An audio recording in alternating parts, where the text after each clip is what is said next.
What's up, guys? I have a do-it-yourself kind of video that I'm going to be showing you over my GMP 6s.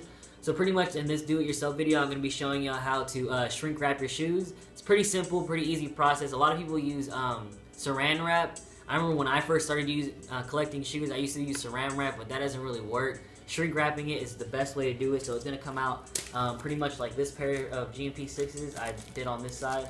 And we're going to show you how to do it on this one. It's pretty simple, pretty easy. I'm going to give you a link so that y'all can purchase it yourself. And yeah, I remember when I first got the GMP 6s, they were pretty much as blue as the laser ones. Maybe a little bit not as blue, but they were pretty blue. And now they're pretty much turning yellow, and I'm not liking that just by sitting in the box, never even been worn. So I'm going to show you how to preserve your shoe. You can also do it for like if you're going to go on, if you're going to do a sneaker presentation. I know when I had a sneaker table at like Austin Kick Fest or in Houston or in Killeen, I would shrink wrap the shoes. I just think it has a better look when you're having it for display. So anyways, let's get into how you're going to shrink wrap your shoes, and I'll show you exactly how to do it and give y'all links on where to purchase it if you would like to do it yourself. Alright, these are the items you're going to need. You need shrink wrap, came in this package. Pretty cool. They stamped it on their own. It says dope sneaker accessory, so that's pretty cool. Then here's what the shrink wrap looks like. The minimum I think you can order from this guy is 10.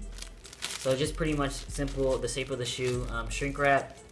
And also it was pretty cool. The guy threw in a free pair of a free keychain, powder blue 9s. It didn't even say it in the description. He was just pretty cool, and he just threw that in there. So that was pretty nice of him. Just throwing on my keys or whatever.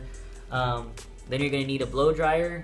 You can get it from your sister, your mom, or whatever. Not a big deal, pretty easy to get a hold of. And then, of course, your tape. Make sure it's clear tape, because if you get any other kind of tape, you're going to be able to see it, and it's just not going to look as clean as clear tape. Just make sure you get clear tape. Alright, so let's get into how to shrink wrap it. Alright, so pretty much you're just going to grab the shoe, make sure you align it perfectly with the shoe as the way the shoe kind of sits. You're going to crumble it up just so it makes the friction a lot easier to put the shoe inside the bag. It just makes it a little bit easier to stick the shoe inside the bag. And then also you want to put the toe box, the tip of the toe box at the very end point, not the bottom point, at the top point. Then you're going to wrap it around the back and then just put a small piece of tape on the inner side. Nothing too big so that it'll all shrink together, so it won't really affect the shoe. Just try to get a small piece. Don't use too much tape because then it'll look a lot sloppy, because the tape of course wouldn't shrink. Then you pretty much just run the blow dryer through the shoe, and yeah, you just watch it shrink.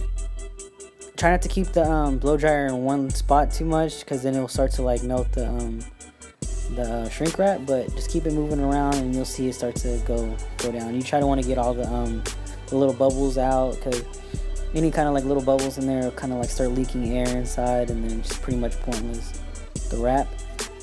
But yeah, it's pretty simple, pretty quick. You just do it in about, honestly took like 30 seconds to a minute to wrap it like that. So it just makes the shoe look a lot nicer. So that's what I did. Alright, so this is what pretty much they look like finished. Both of them wrapped up. Pretty simple job. Makes your shoe look nice, and it helps it prevent from yellowing and a lot of other stuff. Here's some examples I did on my Shanghais, and then I also did on my 4s. My Oreo 4s, just to keep them preserved. I don't really know why, but just to give you an example of another shoe. This one was really just because I don't really want it to turn yellow. There are lots of different reasons why you can do it. Turn yellow, display, or just keep preserved. So like a lot of older sneakers, you don't want it to start crumbling and stuff. That's a good way to also keep them like that also.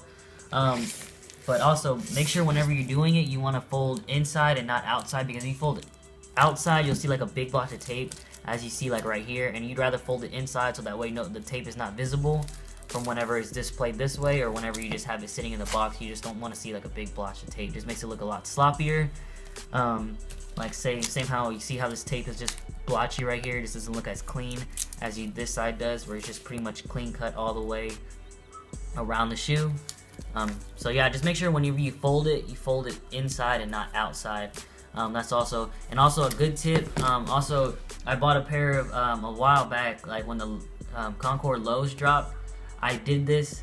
saran wrapped the shoes for Kickfest, I believe, Austin Kickfest, and it was a big mistake because the patent leather, I think it was raining that day, and the patent leather got wet. So whenever I did that and I heated it, the saran wrap stuck to the patent leather and it fucked up my shoe. So yeah, I ended up selling that for like $60. DS pair of patent leather, DS pair of low concourse, because the saran wrap got stuck to the patent leather. So a big tip: I suggest just do not use it on the 11s at all, because it will, if you get it any type of wet, it'll get stuck to the patent leather. I just don't trust it personally anymore. I personally wouldn't do it on a pair of 11s anymore. That's just me, because it gets, for some reason, I don't know why, it got wet and it stuck, and then it was just like a pain in the ass to get off, and I ended up having to sell them for less than retail because it just fucked up my toe box. The shoe was DS, but the toe box got fucked up because of this. So that's just a tip. I mean, I'm pretty sure it'll still work. I see people still doing it with their 11s. I think it was just happened to be my pair. I got it wet by accident, didn't really pay that much attention, and heated it onto the shoe, and it fucked up my shoe. So that's just a tip. Make sure your shoe is completely dry, no moisture on it at all. And yeah, that's pretty much it. And make sure if you like this video, more videos to come. Thrift store finds, sneaker pickups, and a lot of other stuff. So make sure you like, comment, and subscribe, guys, and peace.